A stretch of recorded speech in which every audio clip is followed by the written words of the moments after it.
muttering, "The American public just loves bargain fairs." Bruce Hall, CBS News, Atlanta. It was 1 year ago tomorrow that a U.S. warship in the Persian Gulf mistakenly shot down an Iranian airliner, killing all 290 on board. The State Department has put all American diplomatic posts on special alert this holiday weekend to guard against possible anniversary terror attacks. Undercover Florida police officers arrested more than 2,000 street-level users and dealers in a crackdown on crack across the state this weekend.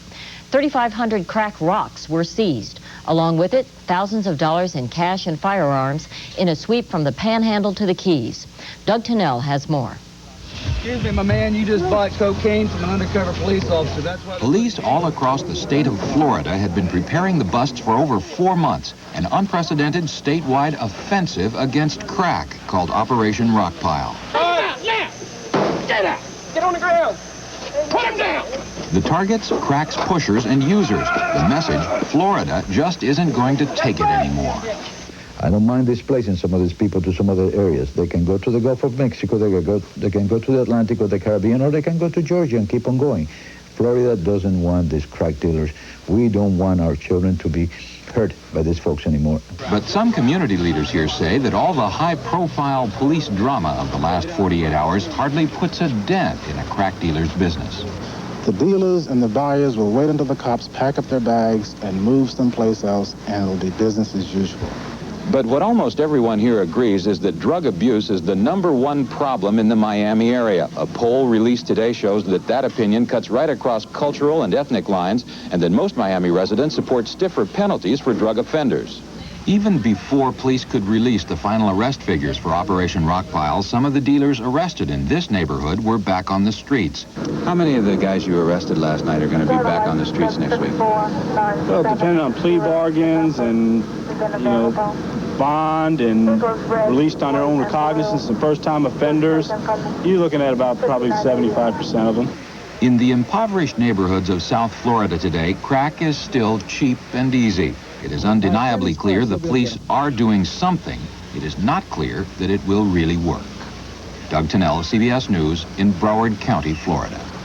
In Los Angeles, police arrested more gang members overnight, bringing total arrests this weekend to more than 400, including 221 gang members.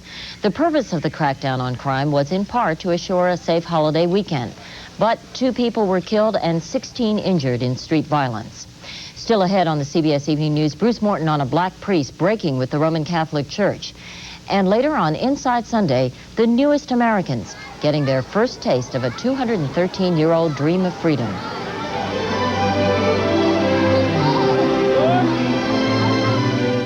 Mrs. Bush are relaxing this July 4th weekend at their home in Maine. Traveling by boat, they stopped to pick up some seafood to go before a fishing trip. With her husband pushing for an amendment to protect the flag, Mrs. Bush wore a jacket adorned with little stars and stripes. In Washington, a black Roman Catholic priest faces suspension tonight after breaking with the church.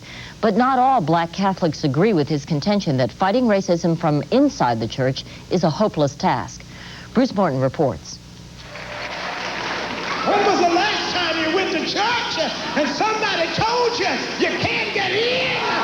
By holding this service here this afternoon before an overflow crowd, the Reverend George Stallings left the Roman Catholic Church and founded his own, the Imani, the Swahili word for faith, temple.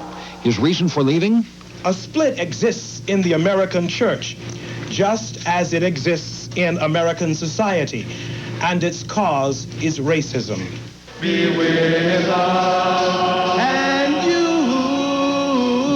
our ancestors. Stallings' service emphasized African-American tradition, ancestors mentioned together with saints, for instance, African drums.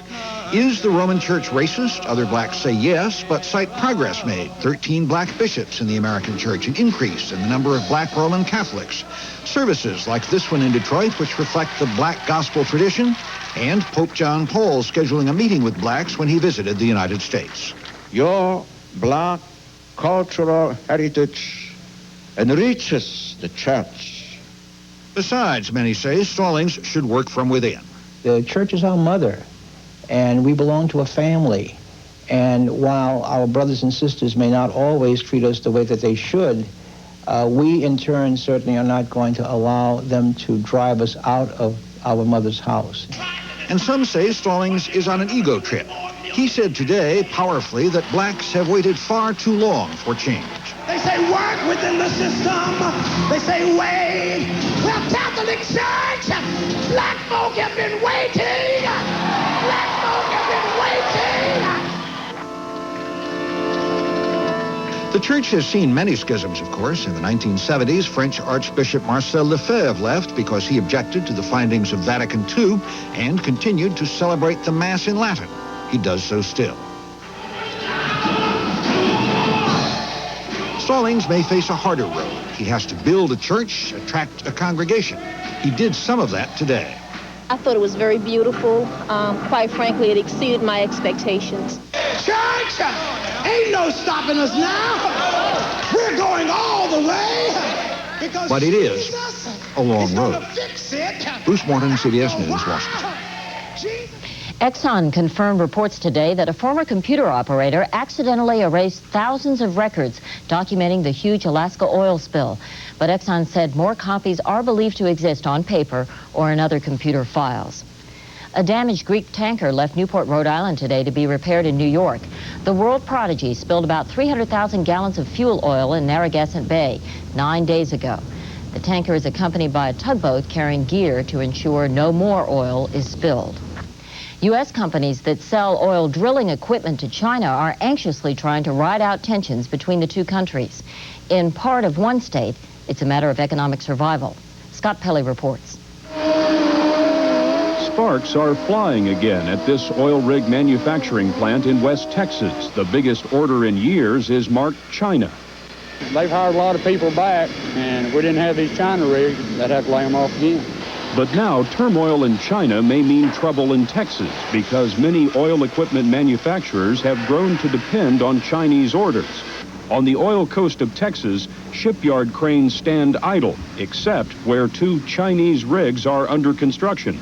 And in Houston, this shipping firm now paints China on 1/3 of its business. Since 1984, the Chinese have snapped up more than $1 billion in U.S. oil machinery, softening the impact of the oil depression. After the price of oil collapsed, many American companies all but stopped buying oil field equipment. Now, for the manufacturers, big orders from China have literally prevented layoffs. China has imported approximately 200 drilling and workover rigs in the last 5 to 7 years, of which 150 were of our manufacture. Now, with tension between China and the U.S., these companies worry. Most have closed their China offices and evacuated employees. Oil is essential to the Chinese. The biggest single shortage they have is an energy shortage. Filling that need has kept factories open and families hopeful. We, pay our bills and, look to the future a little bit. Now, that future is uncertain, and one of the most depressed industries in America watches nervously the changes sweeping a critical customer half a world away. Scott Pelley, CBS News, Pampa, Texas. The political future of Japanese Prime Minister Uno may be at stake in today's municipal elections in Tokyo.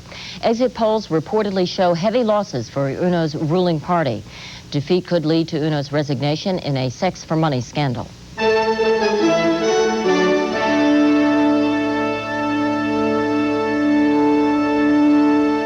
Leaders of the Palestinian uprising today urged Arabs who live inside Israel to launch a general strike.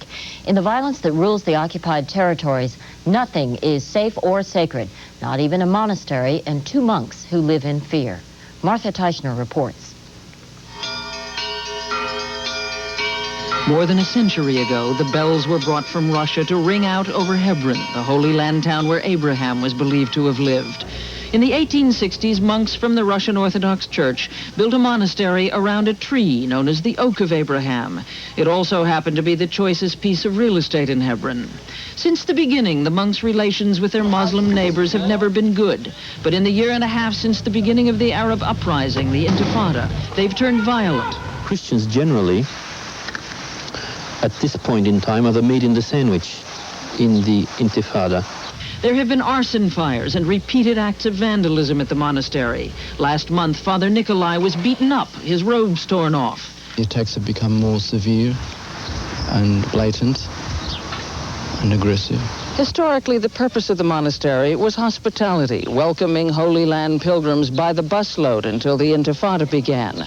Now, hospitality is seldom possible. It has become too dangerous.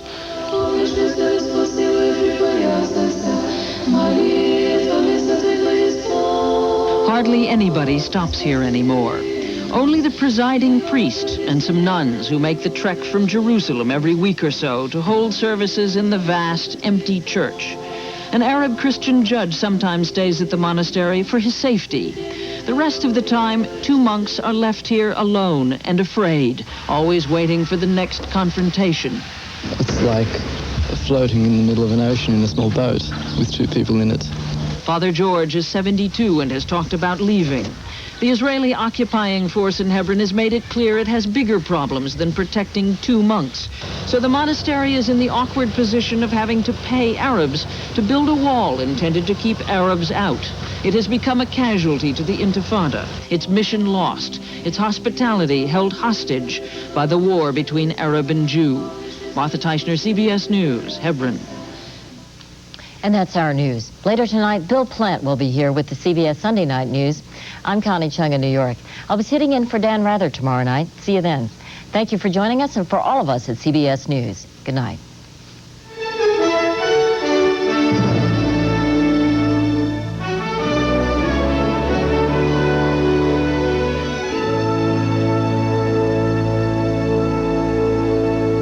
This is CBS.